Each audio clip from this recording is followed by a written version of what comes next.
नमस्कार विद्यार्थी मित्रांनो, मी प्राध्यापक प्रवीण बोंद्रे अकोटवरून आणि स्पर्धा परीक्षांच्या विद्यार्थ्यांसाठी आज अपूर्णांक संख्या ज्या आहेत तर त्यातले काही नवीन प्रकार आपणास घेऊन येत आहे।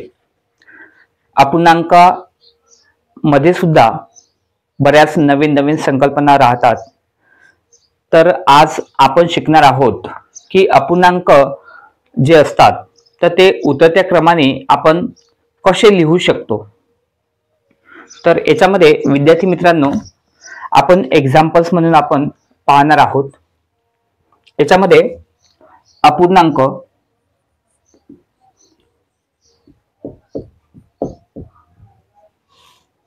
उतरत्या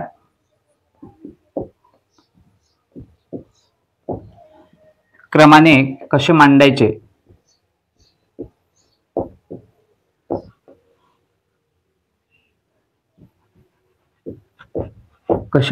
किंवा लिहायचे, कसे लिहायचे ते आपण पाहणार आहोत।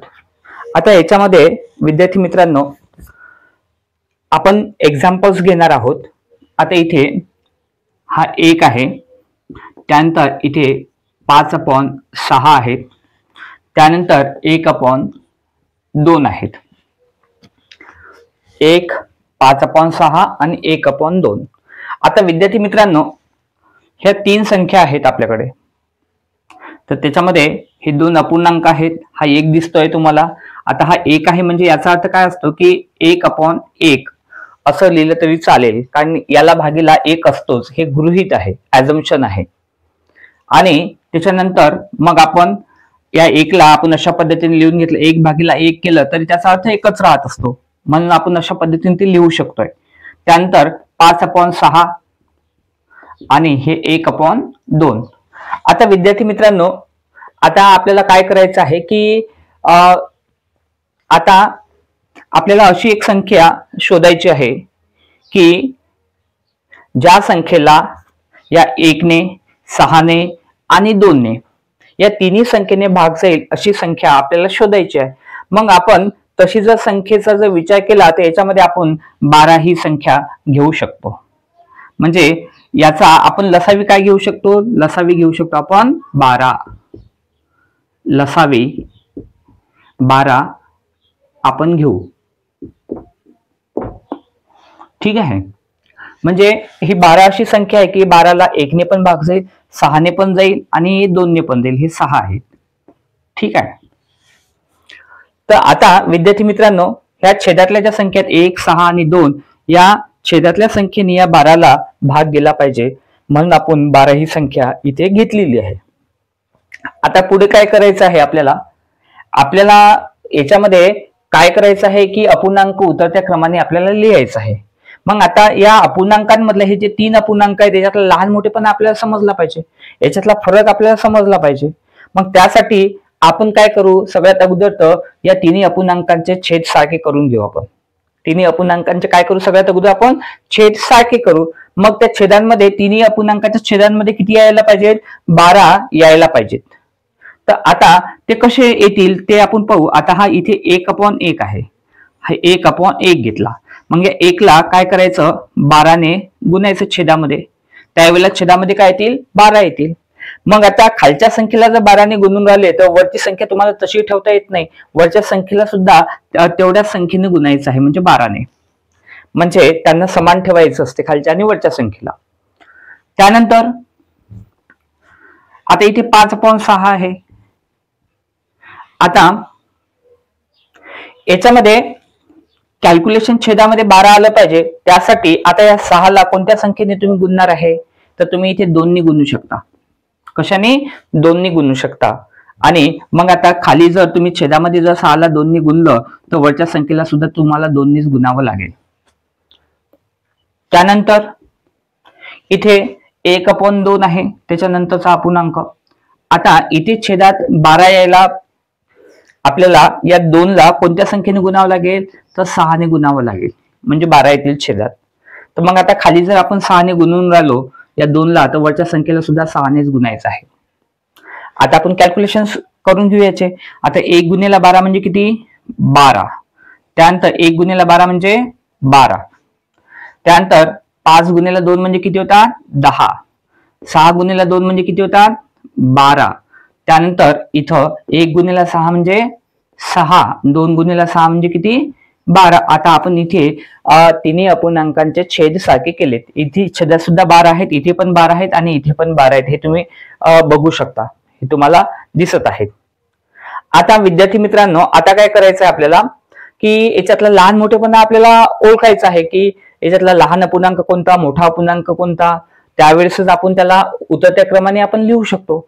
मग आता उतरत्या क्रमाने लिहायचं असेल तर उतरत्या क्रम म्हणजे कसा, वरून आपल्याला खाली यावं लागेल. म्हणजे मोठ्या संख्येकडून लहान संख्येकडे आपल्याला यावं लागणार आहे, मोठ्या अपूर्णांकांकडून लहान अपूर्णांकांकडे आपल्याला यावं लागणार आहे. मग सगळ्यात अगोदर आपण कोणता अपूर्णांक लिहिणार आहे? सगळ्यात अगोदर आपण मोठा अपूर्णांक आपण लिहिणार आहे. त्यानंतर मग त्याच्यापेक्षा लहान आणि त्याच्यानंतर मग त्याच्यापेक्षा लहान.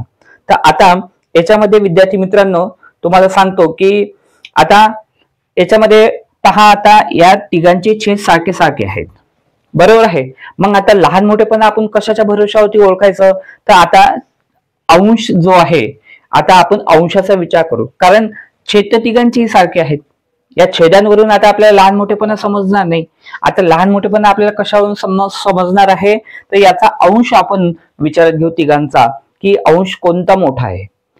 ज्या अपूर्णांकाचा अंश मोठा असेल तो अपूर्णांक मोठा, आणि ज्या अपूर्णांकाचा अंश हा लहान असेल तो अपूर्णांक लहान. आता विद्यार्थी मित्रांनो, आता हा जो पहिला अपूर्णांक आहे तर याचा अंश किती? हा 12 आहे. आणि याचा किती आहे? याचा अंश आहे 10, याचा आहे 6. म्हणून या तिन्ही अपूर्णांकांमध्ये सगळ्यात मोठा जो अपूर्णांक आहे हा कोणता होणार आहे? हा 12 अपूर्णांक राहणार आहे. 12/12 हा अपूर्णांक राहणार आहे. या तिन्ही अपूर्णांकांमधून सर्वात मोठा अपूर्णांक 12/12 राहणार आहे. कारण काय आहे? कारण याचा जो अंश आहे हा सर्वात जास्त आहे या तिघांपैकी. इथे 10 आहे, इथे 6 आहे, इथे 12 आहे. या तिन्ही जे अंश होते, या तिन्ही अंशांपैकी हा अंश जो आहे 12 मोठा आहे. त्याच्यामुळे हा जो अपूर्णांक आहे 12/12 हा अपूर्णांक मोठा ठरणार आहे. तर इथे हा सर्वात मोठा अपूर्णांक होईल. मग हा आपण सर्वात मोठा अपूर्णांक लिहून घेतला 12/12. आता त्यानंतर विद्यार्थी मित्रांनो, मग आता याच्यापेक्षा लहान अपूर्णांक कोणता होणार आहे? तर याच्यापेक्षा लहान अपूर्णांक होणार आहे हा 10 वाला, ज्याचा अंश 10 आहे. म्हणून याच्यापेक्षा लहान अपूर्णांक याच्या समोर लिहून घेऊ आपण 10/12. हा झाला याच्यापेक्षा लहान अपूर्णांक. आता 10/12 पेक्षा लहान अपूर्णांक कोणता होणार आहे? तर याचा अंश 6 असल्यामुळे हा होणार आहे 6/12. तर विद्यार्थी मित्रांनो, इथे तुम्ही भाग तोडू शकता. याचे 12/12 म्हणजे 1. इथे 2 भाग तोडले तर इथे 5 येतील आणि इथे किती येतील? 6. इथे 5/6 आणि इथे 6 1 6 6 2 12. इथे 1/2 येईल. तर विद्यार्थी मित्रांनो, या गणितामध्ये सुरुवातीला ह्या ज्या संख्या दिल्या होत्या, सुरुवातीला 1, 5/6, 1/2 ह्या ऑलरेडी तुम्हाला उतरत्या क्रमाने दिलेल्या होत्या. आणि तुम्हाला विचारलं होतं की हे जे अपूर्णांक आहेत उतरत्या क्रमाने लिहा, असं तुम्हाला सांगितलं होतं. पण ऑलरेडी तुम्हाला हे काय दिलंय? अप्रत्यक्षपणे ह्या उतरत्या क्रमाने तुम्हाला मांडून दिलेले होते. फक्त याच्यामध्ये तुमची ज्ञानाची परीक्षा त्यांना घ्यायची होती की तुम्हाला त्यातला लहान मोठेपणा समजते का, तुम्हाला त्याचा उतरत्या क्रम लिहिता येते का. हे परीक्षण करण्यासाठी हे अशा स्वरूपाचं गणित तुम्हाला दिलेलं आहे. त्याच्यामध्ये सर्वात मोठा अपूर्णांक म्हणजे हा 1/1 राहणार आहे. त्यानंतर त्याच्यापेक्षा लहान 5/6 राहणार आहे. त्याच्यापेक्षा लहान 1/2 राहणार आहे. अशा पद्धतीने आपण हे उतरत्या क्रमाने लिहून घेतलेले आहेत. तर विद्यार्थी मित्रांनो, आपल्याला अशा पद्धतीनं अपूर्णांक हे उतरत्या क्रमाने लिहावयाचे असतात. तर हे तुमच्या लक्षात आलं असेल. तर सगळ्यात अगोदर आपण काय केलं, याच्यामध्ये परत एकदा रिवाइज करून सांगतो शॉर्ट मध्ये. तर आपण सगळ्यात अगोदर हे जे तिन्ही अपूर्णांक आहेत याचा छेद सारखा करण्यासाठी आपण लसावी काढून घेतला. आपण लसावी घेतला इथे 12, जेणेकरून खालची जे छेदातल्या संख्या आहेत त्या छेदातल्या संख्यांनी या 12ला सरळ भाग जातो. म्हणून आपण 12 लसावी घेतला. त्यानंतर तिन्ही अपूर्णांकांचे आपण छेद सारखे करून घेतलेत 12 12, आणि त्याच्यानंतर मग त्या अपूर्णांकाचे जे अंश आहेत तर त्याच्या भरोशावरती कारण छेद सारखे होते त्याच्यामुळे मग अंश कोणत्या अपूर्णांकाचा मोठा आहे त्याच्या आधारावरती आपण त्या अपूर्णांकांचा लहान मोठेपणा आपण ठरवलेला दिसून येतो. तर हे गणित आपल्या लक्षात आलं असेल अशी अपेक्षा करतो विद्यार्थी मित्रांनो. आणि पुढचा प्रकार मी तुम्हाला सांगतो आहे. आता याच्यामध्ये हे मोडून घेतोय आधी.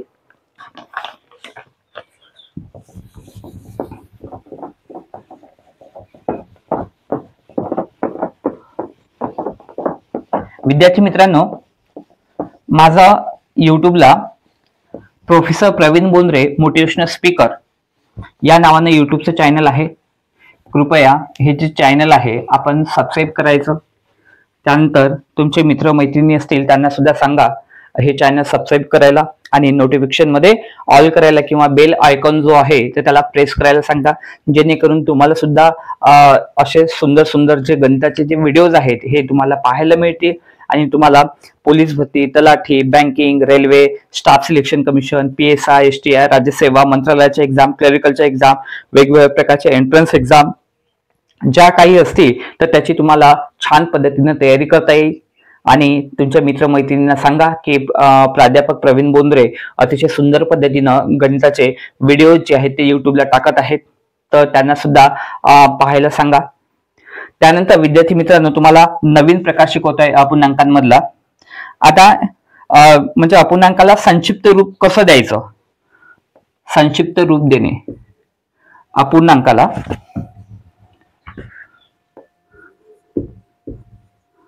अपूर्णांकाला संक्षिप्त रूप देणे हे शिकवत आहे. अपूर्णांकाला संक्षिप्त रूप देणे. आता एक्झाम्पल म्हणून आपण इथे 72/33 हा अपूर्णांक आपण घेणार आहोत. आता विद्यार्थी मित्रांनो, आता प्रश्न असा आहे की 72/33 चे संक्षिप्त रूप करा असा प्रश्न आहे. आता मग काय करणार आहे, आता पाहायचं तुम्हाला काय करायचं याच्यामध्ये की वरची संख्या आणि खालची संख्या या संख्येला कोणत्या संख्येने भाग जातो त्या संदर्भात आधी विचार करायचा. मग आता 72ला आणि 33ला अशी कोणती संख्या की त्यांना भाग जाणार आहे, तर याच्यामध्ये मग कुठली संख्या आहे पाहायचं. तर याच्यामध्ये आपण 3 अशी संख्या आहे की 3ने भाग जाणार आहे दोन्ही संख्यांना. तर 24च्या पाड्यामध्ये इथे 24 × 24, 24 × 2 = 48, 24 × 3 = 72. 24च्या पाड्यामध्ये 72 येतात आणि 11 × 11, 11 × 2 = 22, 11 × 3 = 33. 11च्या पाड्यात 33 येतात.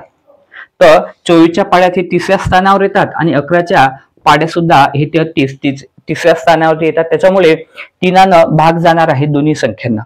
तर मग 72ला जर 3ने भाग दिला तर किती येतात, 72 भागीला 33. 72ला आपण 3ने भाग देऊ तर किती येणार आहे, इथे येणार आहे 24. इथे किती येणार आहे, इथे येणार आहे 11. 3ने भाग दिला तर 33ला. बरोबर आहे. मग अपूर्णांक कोणता तयार होणार आहे, इथं 24/11 हा अपूर्णांक विद्यार्थी मित्रांनो तयार होतो. आता हा झाला अपूर्णांक तयार. आता या अपूर्णांकाला पूर्णांकयुक्त अपूर्णांक संख्येमध्ये कसं रूपांतरित करायचं, तर या संख्येला या अपूर्णांकाला पूर्णांकयुक्त अपूर्णांक संख्यांमध्ये रूपांतरित करायचं आहे. मग कसं करणार विद्यार्थी मित्रांनो, अगदी सोपी आहे. बघा हे जे 24 आहेत या 24ला 11ने भागायचं. मग आता भाग कितीला जाणार आहे, 2चा. इथे 11 × 2 = 22.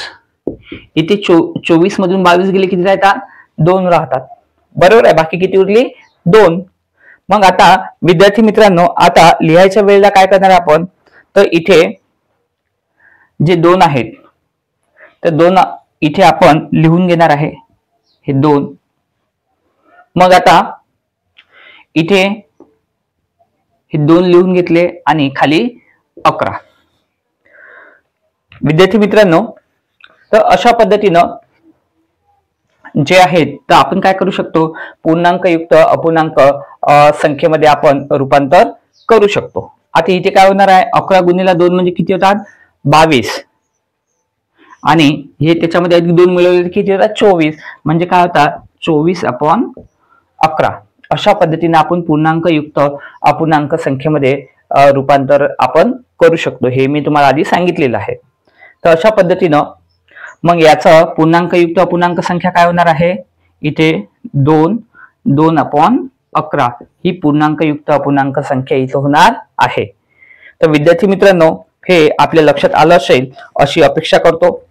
त्यानंतर विद्यार्थी मित्रांनो, आता पुढचा जो प्रकार आहे तो मी तुम्हाला शिकवतो आहे की दोन अपूर्णांकाच्या मधात कोणता अपूर्णांक आहे हे कसं शोधायचं. हे मोडून घेतोय मी.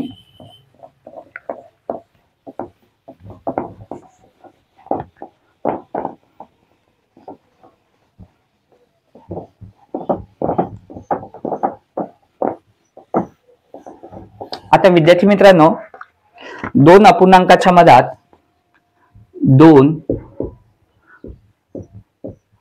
अपूर्णांकाच्या मधात कोणता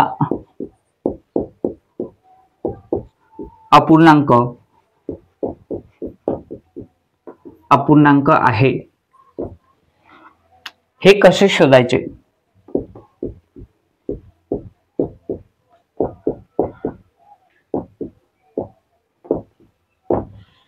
विद्यार्थी मित्रांनो, याच्यासाठी एक सूत्र आहे शॉर्टकट ट्रिक्स म्हणून. तर सूत्र काय आहे, अंशाची बेरीज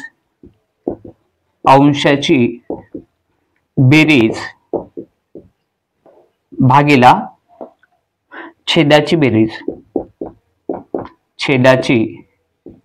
बेरीज हे याकरता सूत्र आहे. म्हणजे दोन अपूर्णांकाच्या मधात कोणता अपूर्णांक आहे हे जर शोधायचं असेल तर या फॉर्म्युल्याचा तुम्हाला काय करायचा आहे, वापर करायचा. ही शॉर्टकट ट्रिक्स आहे. आता विद्यार्थी मित्रांनो, आता याच्यामध्ये उदाहरणार्थ आपण घेणार आहे, उदाहरण म्हणून घेणार आहे आपण इथे 1/2, त्यानंतर 1/3. आता यांच्या दरम्यानचा अपूर्णांक कोणता, प्रश्न असा आहे. यांच्या दरम्यानचा अपूर्णांक कोणता, हा प्रश्न आहे विद्यार्थी मित्रांनो.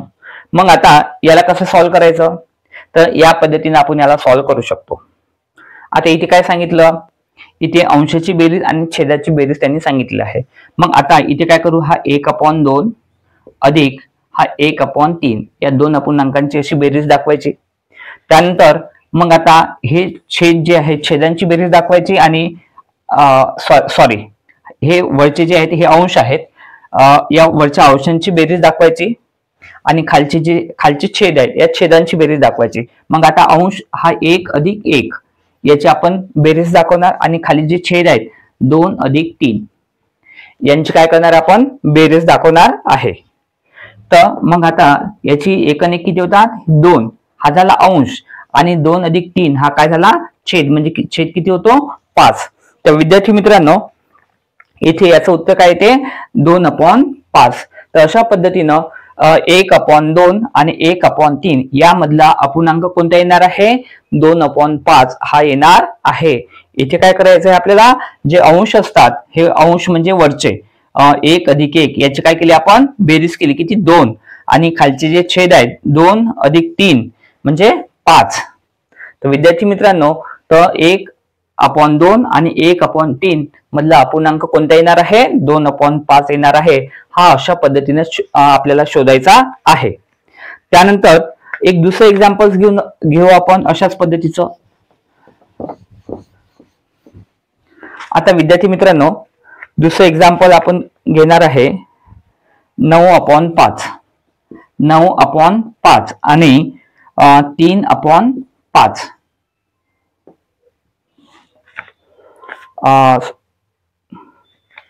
सॉरी विद्यार्थी मित्रांनो, इथे आपण 5/9 आणि 3/5 हे अपूर्णांक आपण घेणार आहोत. तर 5/9 आणि 3/5 5/9 आणि 3/5 यांच्या दरम्यानचा अपूर्णांक कोणता, हा प्रश्न आहे. आता याचं सुद्धा असंच करायचं. काय करायची, या दोघांची बेरीज करून घ्यायची. 5/9 अधिक 3/5. आता काय करणार, मग वरचे जे अंश आहेत त्याची बेरीज करायची. 5 अधिक 3 आणि खालचे जे छेद आहेत त्याची बेरीज करायची. 9 अधिक 5 9 अधिक 5. मग बरोबर किती, 5 अधिक 3 म्हणजे किती, 8 आणि 9 अधिक 5 म्हणजे 9 5 किती होतात, 14. तर इथे मग आता 5/9 आणि 3/5 यामधला अपूर्णांक कोणता येणार आहे, तर हा येणार आहे 8/14 हा अपूर्णांक येणार आहे. तर हे अतिशय सोपी आहे विद्यार्थी मित्रांनो.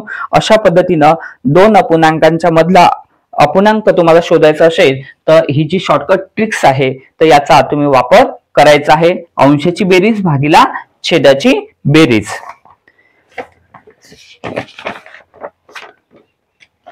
त्यानंतर विद्यार्थी मित्रांनो एक अधिक नवीन पॉइंट मी तुम्हाला शिकवणार आहे याच्यामधला, तो सांगतोय तुम्हाला. त्यासाठी बोर्ड अगोदर क्लीन करून घेतोय. अतिशय सोपी उदाहरणं आहेत. मी तुम्हाला काय करतो आहे की तुम्हाला नवीन नवीन संकल्पना शिकवत असतो विद्यार्थी मित्रांनो, जेणेकरून तुम्हाला काहीतरी नवीन शिकता आलं पाहिजे आणि गणित हा विषय तुमच्यासाठी सोपी झाला पाहिजे, हा माझा प्रयत्न आहे. आता विद्यार्थी मित्रांनो आता शिकवणार आहे मी नवीन पॉइंट, अपूर्णांकांचे अंश. अपूर्णांकांचे अंश सारखे असल्यास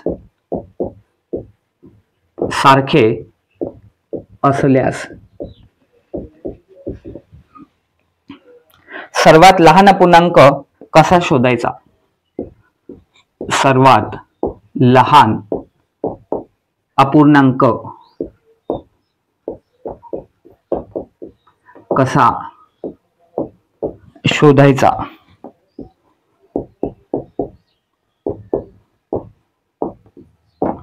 क्वेश्चन मार्क. अपूर्णांकाचे अंश पहा, मी काय म्हणत आहे, अपूर्णांकांचे अंश सारखे असल्यास सर्वात लहान अपूर्णांक कसा शोधायचा. आता इथे आपण एक्झाम्पल घेणार आहे. इथे आपण घेणार आहे 8/7, त्यानंतर 8/5, 8/3, त्यानंतर 8/2 आणि 8/6. विद्यार्थी मित्रांनो याच्या आधी आपण अपूर्णांकांमधला लहान मोठेपणा जर आपल्याला शोधायचा असेल तर आपण काय करायचो की त्याचे छेद सारखे करून घ्यायचो आपण लहान मोठेपणा ओळखण्यासाठी. आणि छेद सारखे केल्यानंतर मग अंश जो आहे, अंशाच्या भरोशावरती आपण त्यांचा लहान मोठेपणा ठरवायचो.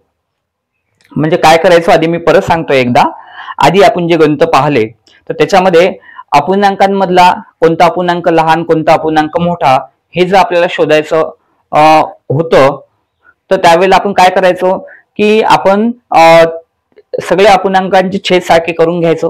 त्याच्यानंतर मग सगळ्या अपूर्णांकांचे छेद सारखे झाले की मग त्याचे जे अपूर्णांक आहेत त्याचे अपूर्णांक म्हणजे कोणता लहान आहे, त्या अपूर्णांकांमधला जो अंश आहे कोणता लहान आहे आणि कोणता मोठा आहे.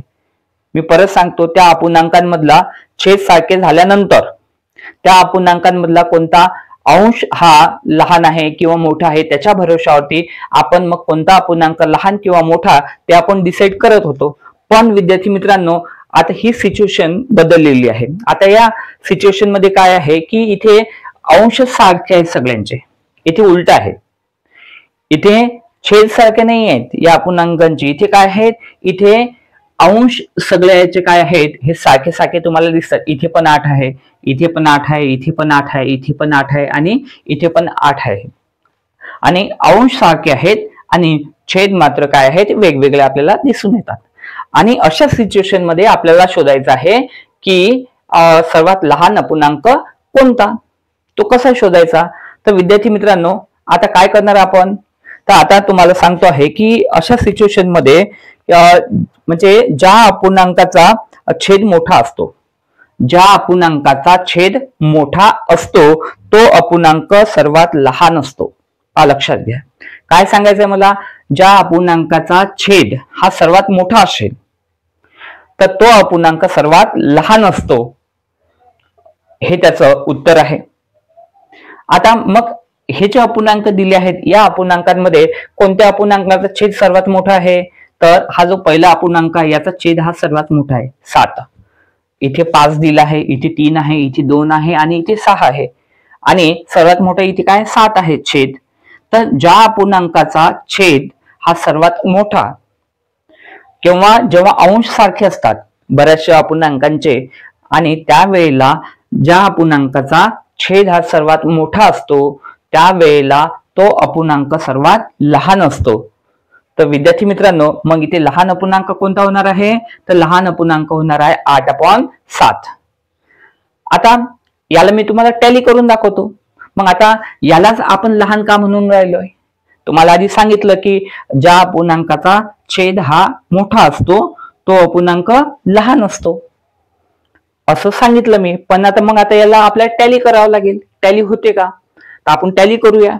आता याचा जर तुम्ही भागाकार केला, लक्ष द्या, 8/7 चा जर तुम्ही भागाकार केला तर तो 1.14 येतोय. 1.14 तुम्ही करून बघा कॅल्क्युलेशन्स.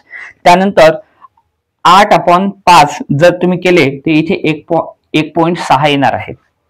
8 भागीला जर तुम्ही 3 केले तर इथे 2.66 येतील. त्यानंतर 8 भागीला जर 2 केले तर इथे 4 येणार आहेत, आणि 8 भागीला जर 6 केले तर इथे येणार आहे 1.33. आता पहा, या संख्यांमधील सर्वात लहान संख्या कोणती? तर तुम्हाला दिसून येणार आहे. आता इथे पहा, इथे हे पहिली संख्या 1.14. याच्यापेक्षा मोठी संख्या कोणती आहे?